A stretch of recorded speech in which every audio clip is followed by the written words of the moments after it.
جوان نعمت ہے پروردگار کی. اگر یہ اپنے آپ کو نہیں سمجھا تو قومیں برباد ہونا شروع ہو جاتی ہیں. اگر ہم چاہتے ہیں کہ ہم اپنے نفس کو پاک رکھیں تو بہرحال چند چیزیں انسان اپنی ریگولر زندگی میں اسے استعمال کرے. پہلی چیز کہ انسان ہر وقت وضو کی حالت میں رہے. وضو کی حالت میں رہنے میں کوئی پیسے نہیں لگتے آپ کو, وہ خرچہ نہیں ہے, کوئی ایکسٹرا برڈن نہیں ہے. آپ کا وضو جاتے ہیں, آپ واش روم جائیں, وضو کر لیں, تھوڑی سی مشقت ہی ہے نا, لیکن وضو کی حالت میں رہنے سے کم از کم یہ ہوگا کہ آپ ہر وقت عبادت کی حالت میں. ایک اچھا, جب انسان وضو میں ہوتا ہے تو اگر کوئی غلط خیال آ رہا ہو تو آدمی کیا کہتا ہے؟ بھائی میں وضو میں ہوں. ذرا خود اپنے آپ سے کہتا ہے نا, میں وضو میں ہوں, میں ذرا نماز پڑھنے جا رہا ہوں, وضو میں ہوں. وہ آٹومیٹک انسان کے اندر ایک پاور جنریٹ ہو جاتی ہے. پھر وضو کی حالت میں رہنے سے انسان کے رزق میں اضافہ ہوتا ہے, انسان کے مانوی رزق میں اضافہ ہوتا ہے. وضو کی حالت میں رات کو سو جائے تو ساری رات اس کا سونا عبادت میں شمار ہوتا ہے. انسان کتنے گھنٹے سوتا ہے؟ 4 گھنٹے 5 گھنٹے, جو بھی بہرحال سوتا تو ہے نا آدمی. اور یہی 4-5 گھنٹے اگر آپ عبادت میں سوئیں, یعنی پبلک تو ہماری یہاں واٹس ایپ دیکھ کے سوتی ہے اور اٹھتی بھی ہے تو واٹس ایپ پہ اٹھتی ہے کیونکہ کہیں کوئی بات رہ نہ جائے. خوب یہ تو انسان ایسی ہے, انسان تو پھنس گیا ہے آج کل, انسان گرفتار ہو گیا ہے. گناہ اتنا زیادہ ہو گیا ہے کہ انسان کو پتہ نہیں ہے. صبح جوان باز کہتے ہیں اٹھا نہیں جاتا صبح. اٹھا کیوں نہیں جاتا؟ کیونکہ روح کو آپ نے بھاری کر دیا ہے. یہ روح آپ کو اتنی بھاری ہو گئی ہے کہ آپ ہلکے سوئے, استغفار کر کے سوئے. اہل بیت کو تو مانتے ہیں مگر اہل بیت کی نہیں مانتے, سب سے بڑا مسئلہ یہ ہے. ورنہ آپ دیکھیں کہ حضرت فاطمہ زہرا سلام اللہ علیہ, اللہم صلی علیہ, بی بی کے جو فرامین ہیں اس میں سے ہے نا کہ رات کو وضو کر کر 3 دفعہ سورہ توحید پڑھنا, ایک قرآن کو ختم کرنا, تسبیح حضرت زہرا پڑھنا, صلوات پڑھنا. خوب یہ کتنی دیر کا کام ہے انسان کے لیے. مگر اگر انسان کو اپنی قدر ہو تو کرے نا, اور انسان کو یہ پتا ہو کہ اس نے اس دنیا سے جانا ہے. یہ تو پتا ہے جانا ہے لیکن تیار کوئی نہیں ہے. ہم کتنے لوگوں کو دفناتے ہیں لیکن یہ بھول جاتے ہیں کہ ہمیں بھی کوئی ایک دن دفنائے گا, اور ہم اس کی تیاری نہیں کر رہے. عزیزان محترم, کیونکہ بہرحال زندگی نعمت ہے پروردگار. دنیا کی جو امیر المومنین علی ابن ابی طالب علیہ الصلوۃ والسلام, اللہم صلی علی محمد, امیر المومنین علیہ السلام نے جو دنیا کی مذمت کی ہے. ابن عباس کہتے ہیں کہ میں مولا کی خدمت گیا, مولا خیمے میں بیٹھے ہوئے اپنے نالین مبارک کو پیوند لگا رہے. میں نے کہا مولا عرب کے سردار آپ سے ملنا چاہ رہے ہیں اور آپ یہ کیا کر رہے ہیں؟ تو امام نے اپنے جو ہے وہ نالین کو دیا اور کہا کہ دنیا کی حکومت میرے نزدیک اس جوتی سے بھی کم تر ہے. یعنی امام علی کو دنیا کچھ نہیں, لیکن جہاں امام دنیا کی مذمت کر رہے ہیں وہاں اسی دنیا کو اپرچونٹی قرار دیا ہے.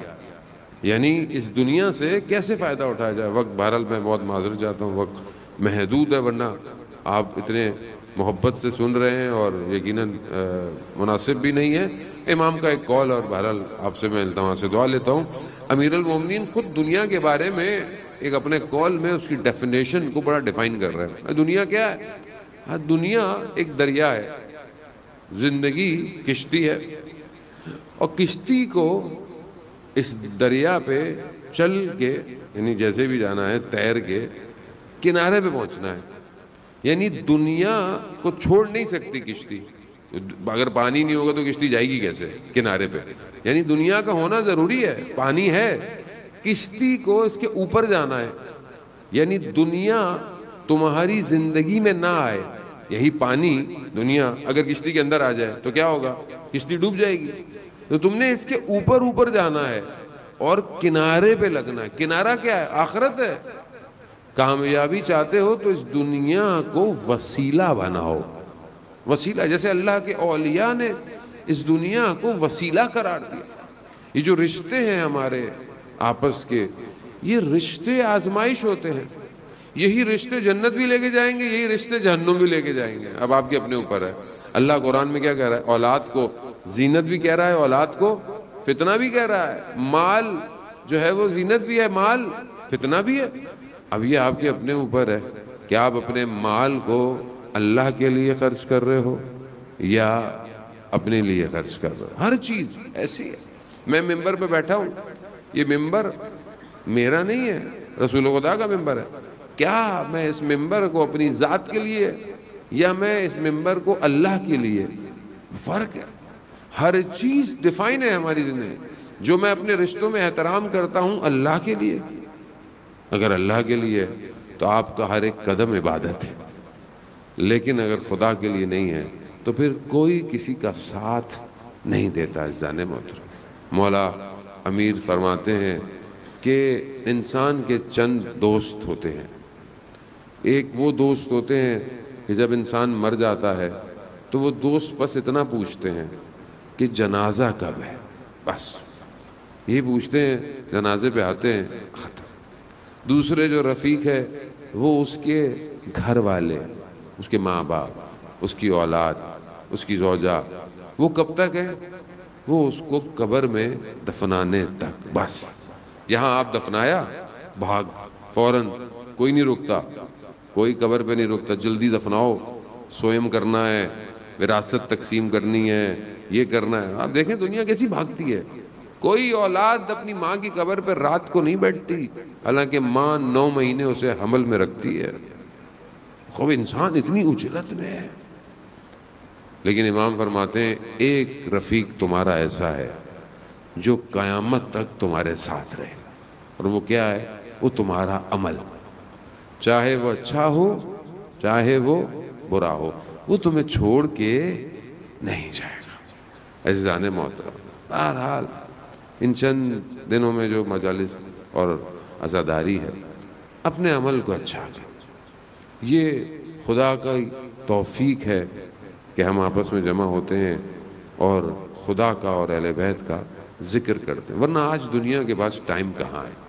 یہ تو امام کی محبت ہے جو ہمیں یہاں بٹھاتی ہے.